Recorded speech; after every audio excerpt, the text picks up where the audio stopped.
We will do whatever it takes to bring Cole home. A painful plea from parents to their missing child, the latest on the search for a Camas teen. And United Airlines trying to pull out of a PR nosedive, the change they're making to their policy to make sure something like this never happens again. I don't think it's demoralizing. We competed extremely well for 3 quarters. It takes 4 quarters to beat a great team. A subdued coach, Terry Stotts, answering the critics after a close one in Oakland. What he says the Blazers need to do to beat the Warriors on Wednesday. This is KGW News at 5. Missing for 3 days, no one has seen or heard from a Camas teenager since Thursday. Police are also looking for his car and tracking his cell phone. It's made his family and friends frantic. And tonight, Cole Burbank's parents are making a plea they hope their son will hear. KGW's Christine Pitawanich joins us live with this story. Christine, this is just heart-wrenching. And Nina, you could hear the pain in their voices today. Their son's cell phone was last pinged just north of Clark College, where we're at right now. He was a high schooler who was also taking running start classes here. But today, his parents hopeful that anyone with information will hear their plea.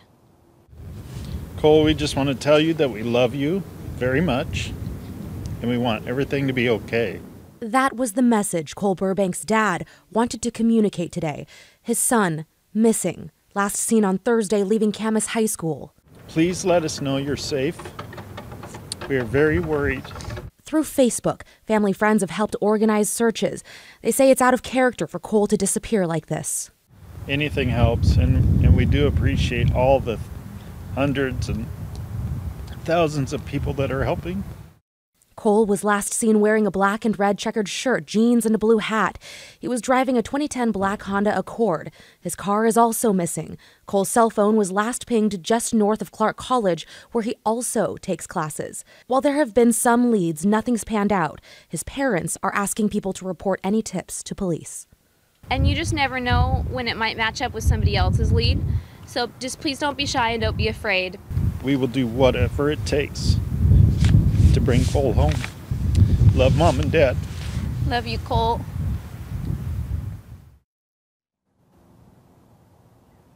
Now, volunteers have tried just about everything. They have been out walking, driving, even flying drones, all to find Cole.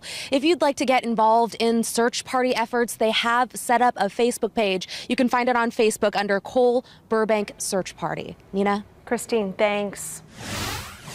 Turning to weather now tonight, a live look from our Wells Fargo Skycam. Lots of clouds out there today, but mild temperatures for our Sunday Easter holiday. It felt beautiful outside, just not a whole lot of sun. Big question is, how long is this warmer weather going to last us? Brian Brennan is up on our roof with a quick check of the forecast. Brian. Hey, Nina. Well, not much warmer, but for the next couple of hours, it is nice and comfortable on the roof. Let's go to our Skycam showing Cannon Beach, which basically looks like everywhere else. Plenty of cloud cover moving in, and we're in the 50s now. But some places, especially further to the north, had temperatures that we haven't seen all year. Kelso topping out at 67 degrees today. And in Astoria, you got about 13 degrees warmer than you were yesterday. Unfortunately, though, as you headed south, the clouds did hold us back from where we were hoping to be today. You can see on our satellite and radar that system to our south approaching. That's going to bring us showers this evening, and then out in the ocean there you see more systems on the way. It's going to be a pretty wet week ahead with showers and sun breaks. No big major systems expected though. So for tonight, those showers are spreading in. We'll dip into the mid 40s. For your morning commute tomorrow, I do think it will be mostly dry, some scattered showers, a little bit wetter on the coast. Your drive into work though should be relatively fine before we get some good showers going Monday afternoon. We'll have the whole week's forecast and when we could actually see 70 degrees for the first time this year coming up in the forecast. You have me with bated breath, Brian. Thank you. We'll see you soon. Game one for the Blazers today in the playoffs. What an effort, huh? Rip City stayed with the Warriors through 3 quarters, but turnovers in the fourth and great defense from the Warriors pushed them over the edge to win at 121-109. At Blitz Lad Pub in Southeast Portland, Blazer fans were glued to the TV for game one. Even some Golden State fans wore their yellow and blue in enemy territory. Blazer fans say we have a shot in this series, especially if CJ and Dame can stay hot. Yeah, I think we definitely have a shot to win every game. You know, we gotta keep up the defense. Allen Crabbe, Mo Harkless have gotten a lot of chippy little tips here and there so far. You know, pushing the ball. We got to make some more free throws, convert on some lay-ins. We need Dame and CJ to have big games. If one of them are off, the only way we're going to win is if 2 of the Warriors are off. I mean, they've got so much firepower. So Dame and CJ got to step it up and do what they do as they've taken us through the season. Game 2 is Wednesday in Oakland. You can watch it right here on KGW at 7:30. Orlando Sanchez will have more from Coach Stotts and Lillard coming up in sports.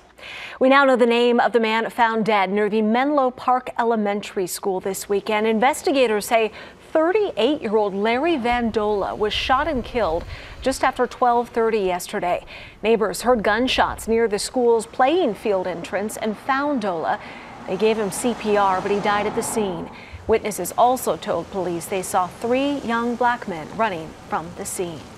The wife of an Oregon state senator was killed by a car overnight in southern Oregon. Troopers say a semi-truck on I-5 near Grants Pass hit 54-year-old Lena Bertsugar while she was walking in the road. She died at the scene. Bertsugar is the wife of Herman Bertsugar, a Republican state senator from southern Oregon. Right now, investigators don't know why she was walking along the interstate. The driver of that big rig stayed at the scene and is cooperating with police. A horrible car crash in McMinnville. 2 people were killed in a head-on crash on Highway 18, and troopers are trying to figure out how it happened. A minivan driven by 59-year-old William Stockinger drifted into oncoming traffic just east of McMinnville yesterday afternoon. That van hit another car head-on. The driver of that car, 54-year-old Mark Sloan, died at the scene. The impact caused his car to flip over the guardrail and roll downhill. 65-year-old Linda Stockinger, who was riding in the van, also died. William is in the hospital recovering. Well, Damascus firefighters, they didn't have to go very far for a call this morning. Flames were coming out of their own fire station's attic. Clackamas firefighters helped them put the fire out at Damascus Volunteer Fire Station number 19. You can see the video here. Clackamas Fire sent out these pictures and video from inside of the station as well. No one was hurt, but officials had to close off one lane of Highway 212 while it was brought under control. No word yet on what caused the fire. No public comment tonight from the White House after a failed missile launch in North Korea. It happened just before Vice President Mike Pence arrived in Seoul, South Korea, for a 10-day trip to Asia, with talks that will include what the U.S. and its allies can do to defuse this North Korean missile crisis. Jennifer Johnson reports. Vice President Mike Pence arriving in Seoul, South Korea, just hours after North Korea carried out another missile launch that reportedly failed. Pence later met with U.S. troops. This morning's provocation from the North is just the latest reminder of the risks each one of you face every day. No public comment from the president, who is turning to China to try and defuse the crisis, even after repeatedly calling China a currency manipulator. The president tweeting Sunday, "Why would I call China a currency manipulator when they are working with us on the North Korean problem?" Whether they're currency manipulators or not, we should expect them to act to prevent what could be a cataclysmic event. Kim Jong-un, often described as far less rational than his father, proudly displayed what might be new intercontinental ballistic missiles in a parade honoring his late grandfather Saturday, a threat taken very seriously. Even though this was a failed missile, they get better and they learn lessons. And so So what's critical is for them to stop this destabilizing behavior, stop the development of these weapons, and denuclearize it. President Trump is reportedly not ruling out a preemptive strike or retaliatory action if North Korea doesn't halt its missile and nuclear buildup. Jennifer Johnson, NBC News, Washington. United Airlines says they will no longer allow crew members to displace customers who are already on board a plane. It's the airline's latest attempt to damage control since this video surfaced.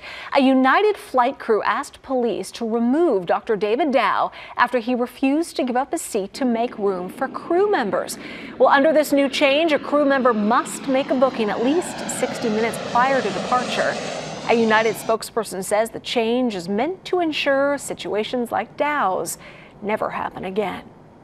Tomorrow, a new homeless shelter is set to open in Southeast Portland's old Schleifer Furniture Building. It's temporary, at least until the fall, but there's enough room inside for 100 beds. Schleifer closed after 80 years in business. The owner sold it to a developer with plans for a hotel. Those plans are still in the works, according to the county. Neighbors, though, worry the temporary shelter may not be so temporary. I would say that the city's lying. They've done that in the past. They don't hold themselves to their own standards. You know, what's 6 months? Oh, now it's a year. Now it's 2 years. Now, the county says there is not a set date yet as to when the building will no longer be a shelter. It will be open every night from 7 p.m. until 6:30 in the morning. Next.